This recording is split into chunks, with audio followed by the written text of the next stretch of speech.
Pozzi che vi parla dal Teatro alla Scala in Milano.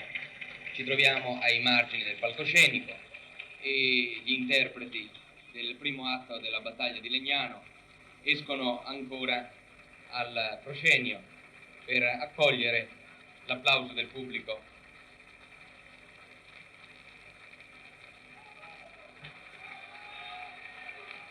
Il maestro Gianandrea Gavazzeni e con Antonietta Stella, con Ettore Bastianini, con Franco Corelli e con gli altri interpreti.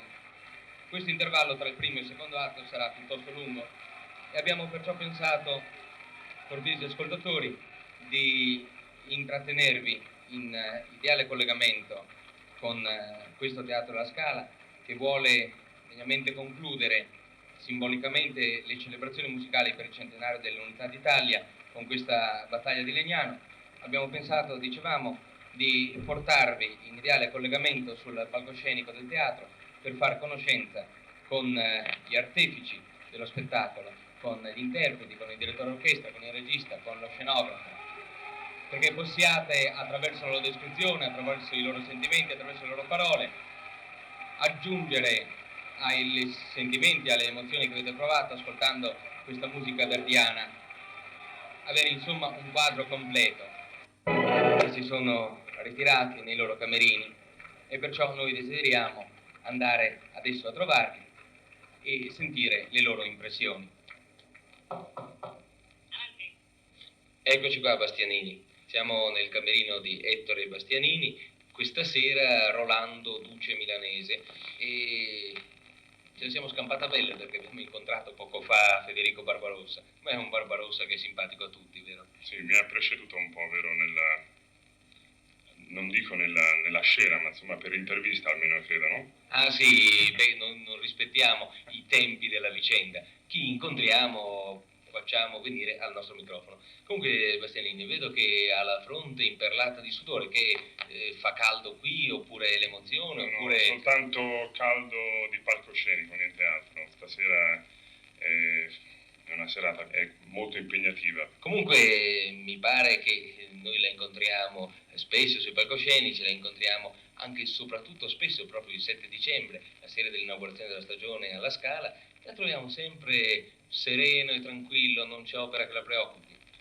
Beh, io adesso sono un po' abituato a queste, diciamo, chiamiamole grandi emozioni e sono felice di aver inaugurato per la terza volta la stagione al Teatro alla Scala.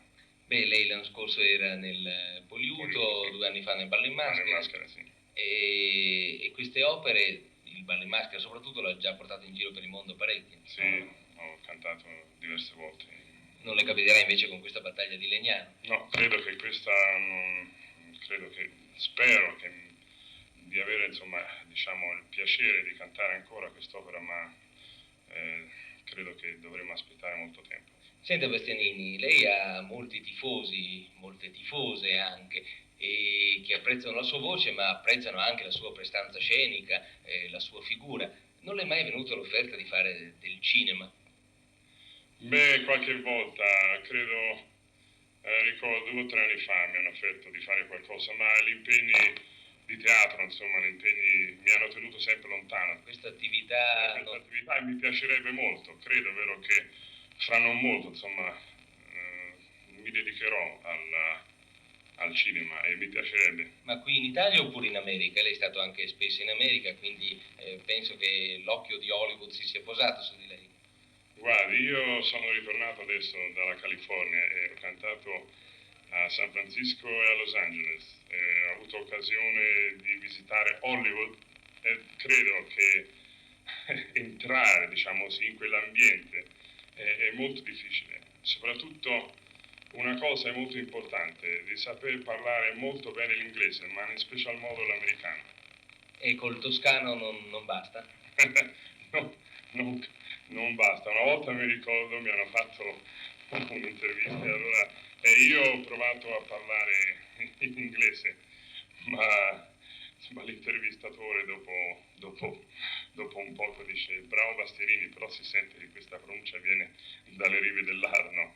Comunque Bastianini, penso che adesso lei si debba cambiare d'abito, debba togliersi questa toga da guerriero e metterne un'altra, e quindi la lasciamo e la ritroveremo tra poco tra gli applausi del pubblico. Grazie. Camerino numero 9, qui c'è Arrigo, guerriero veronese, ovvero Franco Corelli. Il guerriero è a riposo, seduto in poltrona, è un giusto riposo per questo intervallo. Arrigo, guerriero veronese, potremmo dire che Franco Corelli è tenore veronese ad honorem, ha cantato tante volte all'Arena di Verona ottenendo dei grandissimi successi, per cui la cittadinanza onoraria se l'è meritata, oltre che ad averla adesso in palcoscenico. Sì, è vero. A Verona ci ho cantato per 7 anni consecutivi e mi hanno dato proprio la cittadinanza veronese ad honorem e diciamo della famosa contrada del papà del gnocco. Ah sì, e dovrebbe avere anche la cittadinanza milanese ad honorem, o almeno la cittadinanza milanese per le interpretazioni che ha fatto qui alla Scala. La troviamo sempre nei panni di guerriero, ricordiamo tanti anni fa nella Vestale, poi per tornare più indietro e soltanto l'anno scorso nel Poliuto e adesso in questa battaglia di Legnano. Battaglia di Legnano che è una vera battaglia. Beh, sì, è una parte interessante, una parte che mi servisce, una parte veramente eroica. Come dicevo poco fa, è una parte che io ci sento molto in questo spartito, un preludio all'Otello. E creda che mi viene voglia veramente di interpretare la parte del Moro, una parte che dovrei interpretare nel 1965 per l'inaugurazione del nuovo Metropolitan a New York, che credo che per me sia il massimo che potrò avere. Ma penso che invece di aspettare tanto tempo potrei farla al più presto. A proposito di progetti, si era parlato tempo fa di un'altra opera alla quale lei aspirava e sulla quale aveva messo gli occhi, cioè il Guglielmo Tell. Non penso sia stato ancora accantonato il progetto di inaugurare un anno o l'altro la Scala con quest'opera. Dunque, per ora il Guglielmo Tell è stato rimandato. È stato rimandato perché sostituito dagli Ugonotti, un'opera veramente interessante e dello stesso livello dell'opera, così acuta, così importante e così faticosa, diciamo. Lei, Corelli, è diventato un tenore contesissimo, oltre che per la sua bravura, proprio per la indispensabilità in certe opere. Difatti avrebbe potuto darsi il caso che la rivedessimo in scena tra qualche sera, proprio per la Medea. Si era parlato anche di lei come tenore per la Medea. Mi interessava fare la Medea, interessava così, per cantare ancora una volta con Maria Callas, che è una cosa alla quale ci tengo molto. In un certo senso è anche una scaramanzia, le è sempre andata bene quando ha cantato con la Callas. Sì, è vero, lei è stata la mia portafortuna. Torniamo all'opera di stasera che abbiamo trascurato e torniamo non tanto ad Arrigo quanto alle celebrazioni del centenario dell'Unità d'Italia. Lei ci ha già detto alcun tempo fa che ha iniziato queste celebrazioni in America alla presenza di Kennedy e le conclude qui a Milano alla Scala con la battaglia di Legnano. In America con cosa esattamente? In America è stato fatto un concerto alla presenza di Kennedy, di tutto diciamo, lo Stato Maggiore americano, il governo americano, a Washington, precisamente in aprile, ed ora qui lo concludiamo alla Scala proprio alla fine di quest'anno con l'inaugurazione, con una opera veramente adatta per i milanesi, perché parte dell'opera si svolge proprio a Milano. Ed è un sacrificio per un tenore che ha un repertorio così vasto, aggiungere al suo già vasto repertorio un'opera che non avrà, diciamo, la popolarità che le hanno tante altre, vero?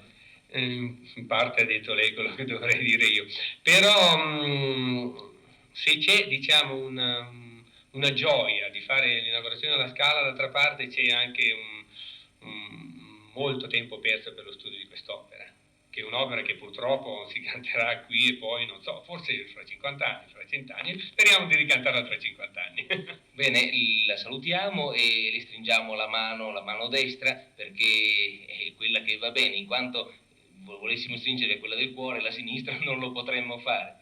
Beh, ancora veramente non sto bene, il dottore non mi ha tolto l'ingessatura perché era prematuro e perché lui pensa che con insomma, degli sforzi possono veramente procurare dei guai. Ci congediamo quindi da Arrigo, guerriero veronese ferito però nella mano oltre che nel cuore. nel cuore che è un cuore palpitante, un cuore esultante, e l'abbiamo sentito in questo primo atto e lo risentiremo anche nei prossimi 3. A proposito, penso che l'atto che lei preferisce di tutta l'opera è il secondo, che dura solo 13 minuti.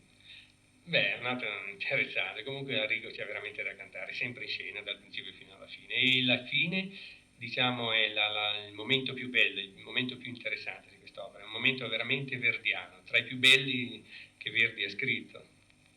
Grazie Corelli e tanti auguri, incrociando le dita per i prossimi atti. Grazie, buonasera. Solo 8 secondi.